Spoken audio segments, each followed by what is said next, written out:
Right, Adam, Hi, Mark. welcome back to the Franchise Marketing Show. Yes. We're going to talk about the ever-evolving world of AI, and there's been quite a big development in the last week with Google Veo 3. I did, when I saw this, I thought of you, because it's essentially centers a lot around video, doesn't it? Yeah. Video production. I've seen some clips. I must admit, I wouldn't say I'm well versed on it, but I've watched a few clips of what Google showed of essentially creating movie quality video with a few prompts, essentially. With synced sound as well. So essentially you've gone from what cinema did in like the 20s, going from silent films to talking pictures. But they've done this in like, well, how long ago was the Will Smith eating spaghetti thing? Like 2 years ago? So it's a huge jump, I think.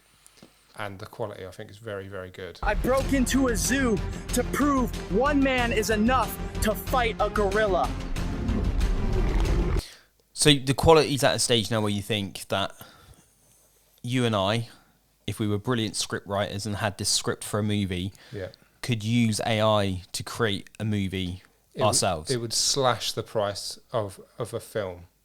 So it would take it from like 100 million budget to like 50,000 or something in like credits on Google. Right, okay. So, and that's getting rid of like actors, that's getting rid of like makeup artists, all the lighting technicians, everyone behind the scenes is essentially facing like unemployment. And do you think the quality of that already, bearing in mind it's only going to get better very quickly, as of today, the quality of that is to an extent that the viewer wouldn't know it's been created by AI? I think the average viewer probably wouldn't notice. A couple of the clips I've seen is where, you know, the trend now of, social media seems full of this, but people interviewing people on the street, answer this question or whatever it may be about products and stuff. I've seen a video, an AI generated, someone asking someone questions on the street, and it is perfect. Yeah, like it's extremely close. Yeah, like, I watched it, and if I hadn't known it was AI, I could have easily have watched it and not known that. Yeah. Which is worrying, I think. But we spoke about, like, we'll talk about this in a second, but like the knock-on impact that's going to have on films, on TV shows, on adverts, I think it's going to have a huge impact. Maybe like even like immediately it will have an impact. And it will change forever how people will make films and TV shows and stuff like that. But will it trickle down to like what I do as well? And we spoke about this briefly about... This feels like it could be a therapy session. Yes, it's supposed to be. Like a lot of what I do is like documenting what's really happening. So I think there's still that people will still have a call for that, I think. But for what I do, I can see it. Like if I miss a shot or if I don't quite get it right, I could probably mock that up with AI. Yeah, I think I've seen so many different AI developments, and I think the truth is that the actual net result will be somewhere in between. I think undoubtedly, if AI can now create film quality video content at a tap of a button, then people are going to use it, aren't they, for a range of different things. Does it completely replace someone filming, actual scenes, or, in a business sense, if you've got a franchisor that wants a video testimonial with a franchisee on location to give an idea of what it's like to be a franchisee, you still need to go there. You still to capture the emotion. You can't just say, I want to create a video of Jane in Southampton talking about how good my franchise is. I think some people will be doing that, but then there will be people that are like, they take pride in the fact that we're doing it, if this is real people in real situations.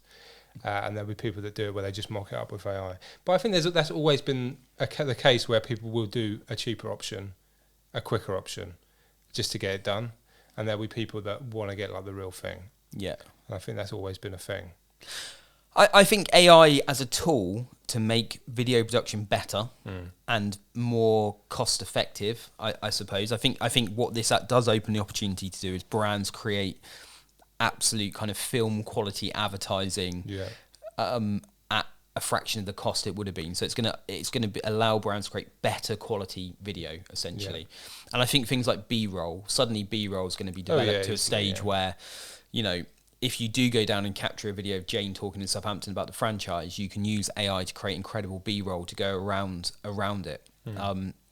So I think it's somewhere in between. I think undoubtedly in the film sector, unfortunately, you know, there is not going to be a need for as many cameramen and, you know, all of the different roles that are going to be played. I don't think, and I could be completely naive here, that it's going to replace the film industry, because to me, and this is an argument I always think of AI. I heard someone say something a couple of years ago, and I think this massively rings true, and I think this is a good example of it. You know, AI in 3 years' time could create the best music, the best theatre, the best whatever it will be, you know, best sportsman.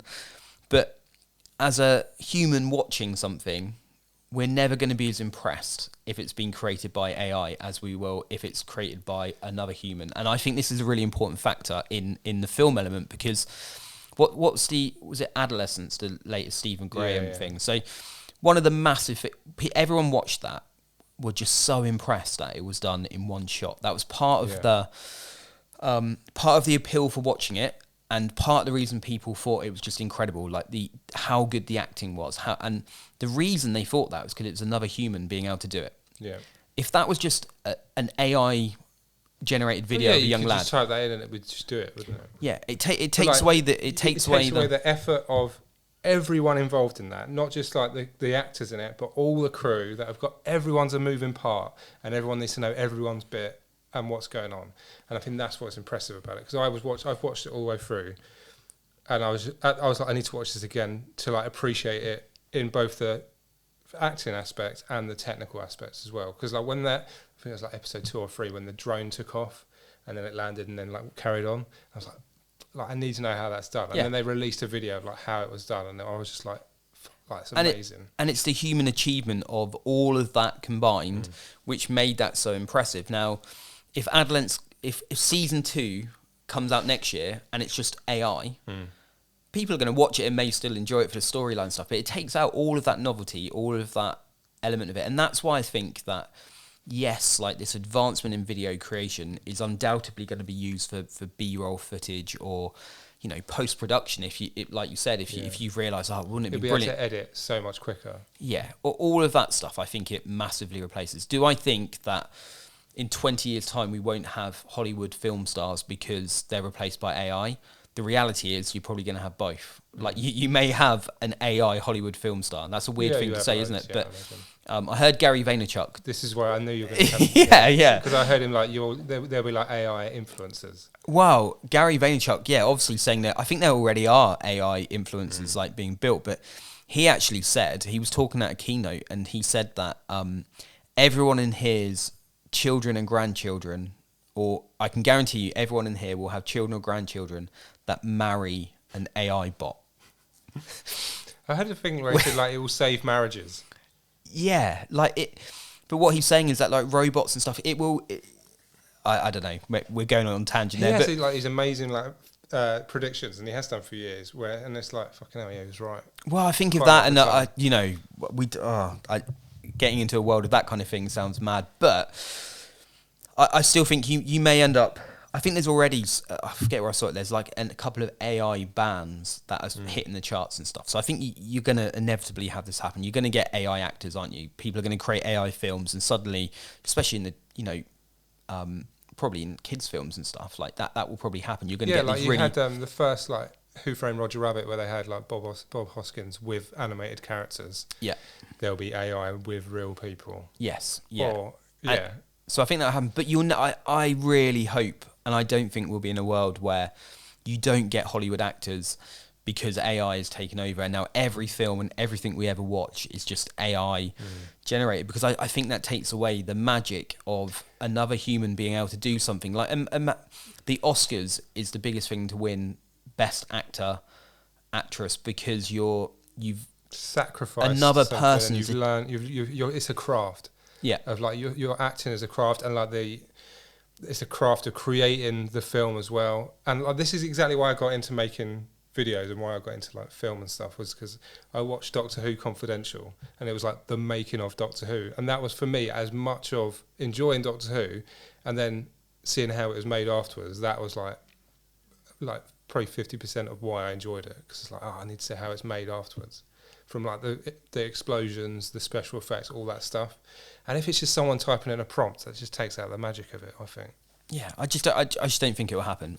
My favourite event is the Olympics. The reason I love the Olympics, because I think people have trained 4 years for this one moment, and then they achieve these incredible things. I normally get quite emotional watching it, but the reason it's incredible, because it's like the human achievement of, they've sacrificed what they do to get there. And I think, you're not going to get an AI Olympics and it will be the same, because you take all of that out of it. And that's why I think with this film, as I say, inevitably, the amount of actual people you're going to need to create movies is going to be drastically lower. Like that's obvious. That's going to be a net result of it. Does it take out the need to have human involvement in it? I don't think so. It's just going to drastically reduce it. So I suppose, what does that mean from a video production in business type thing? Well, in terms of like Hollywood, the studios will make a shitload more money, because it will cost so much less to make films, and they'll still be making the same amount of money. So they'll be rolling in it. But there'll be a purist element to all of this stuff, and I think this will be a really interesting thing of it.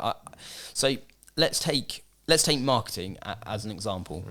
If today we created a completely AI generated advert, okay, and it doesn't use real people, and it's talking about how brilliant a product is, doesn't at some point that get in the way of, like, surely advertising standards are going to have to pick up on that kind of thing in the end? Like, if you're creating AI generated testimonials, and at some point there's going to be legislation around that on social media, like across social media ads and stuff. There's going to have to be some disclose whether it's AI. Yes, I think there will come a point where the social media platforms will have to display whether this is user-generated content or AI-generated content, because we're already seeing laws. There's a law coming in the UK soon around reviews.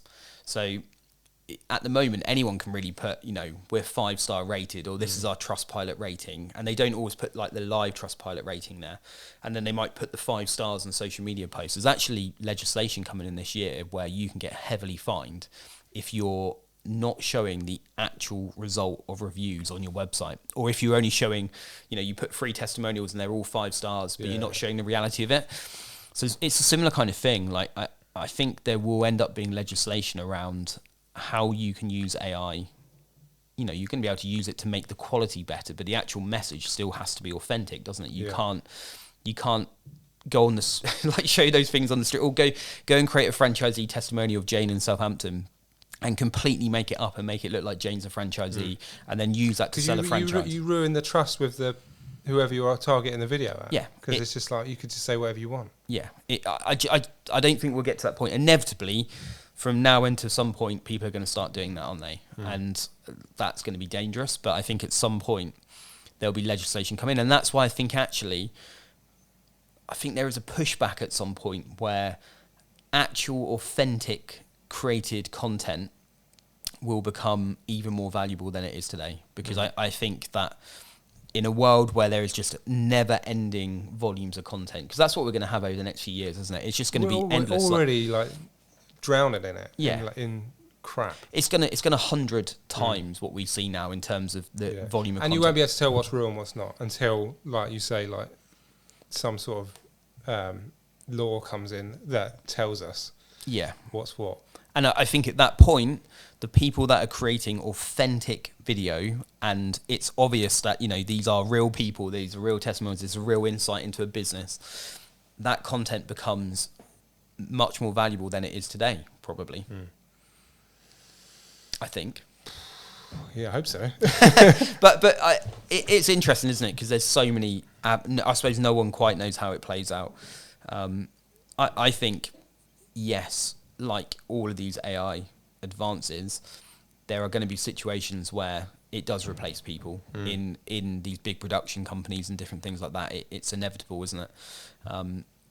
But I do think there is also opportunities for people to embrace this. And I think, for yourself, creating video content, these tools are going to just allow you to create better content, or use them to help add to the content you're creating, to do things quicker, to probably be able to take one piece of content and create loads more amazing pieces of content from it. I think there's opportunities from it as well.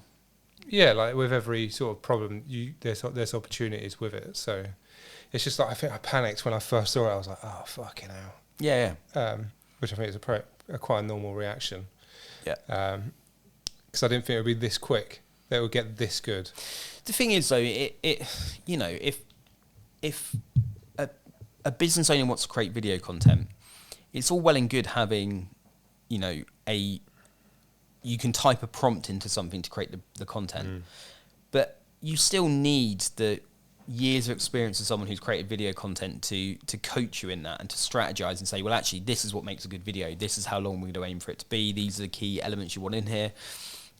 There's still so much more to it than just saying, I want to create a video for my business. Yeah. It needs to be 50 seconds and I want to include these kind of things. So, yeah, I don't know. Maybe I'm slightly naive, but I still think that I think in a way it makes authentic video more powerful and the need to create it more extreme. But it can be used alongside AI. Yeah. Okay. Should we talk about what I said at the start about if you threaten AI? Yeah, I haven't heard this. So this was a Google co-founder. He said AI performs best when you threaten it. Not just our models, but all models tend to do better if you threaten them, like with physical violence. He acknowledged that this approach feels uncomfortable, isn't widely discussed within the AI community. I don't get the logic. Why does it not? If it's AI, why does it not perform to its best on every single task it does? Like, it shouldn't. I don't understand why it has levels of performance. Like, just because you threaten it, it's go. Why? I'd feel terrible threatening it.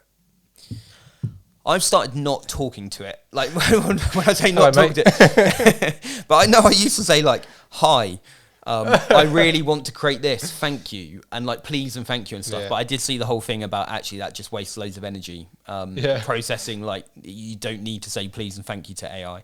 I was slightly worried about threatening it. I mean, maybe this is anyone that's watched Terminator 2 and different things, like, coming into it. But it just feels quite rude as well. Like, I'm not someone who'd go around threatening people in everyday life. So, but I just don't get the logic. Like, if I'm paying for an AI tool, I'm expecting it to be the best quality. Yeah. And if it's a computer, there shouldn't be variations in the quality of the output just because you tell it you're going to kidnap it. Yeah. I don't understand that. Yeah, it's weird.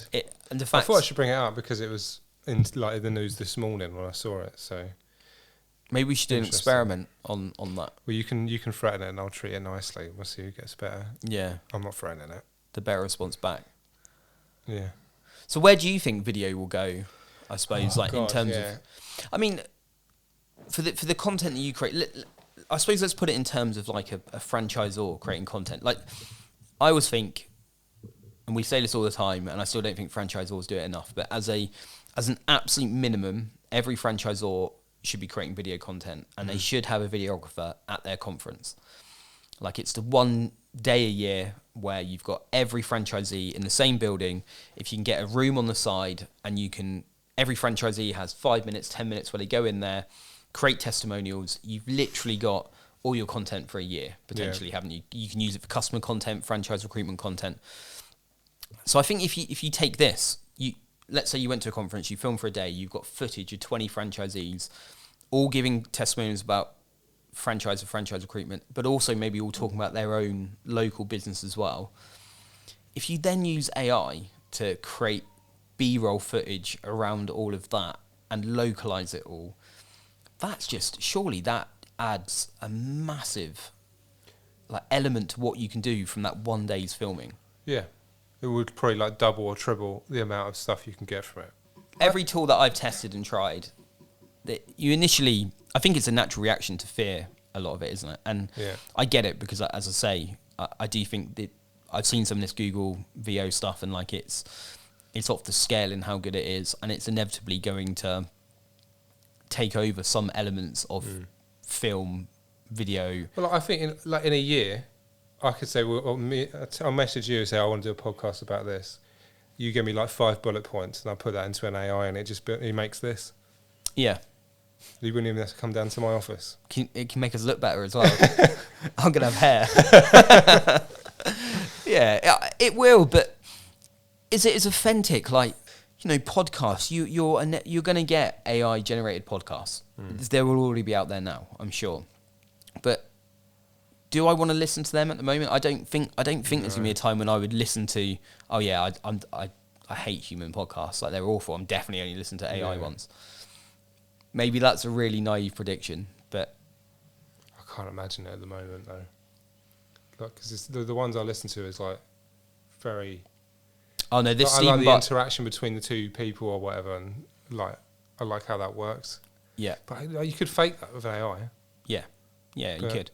But this goes back to where I think authentic content will end up having, even if it's not law, people will stamp it and say, this is authentic. Me and you are sat here chatting. This is actually a human chat.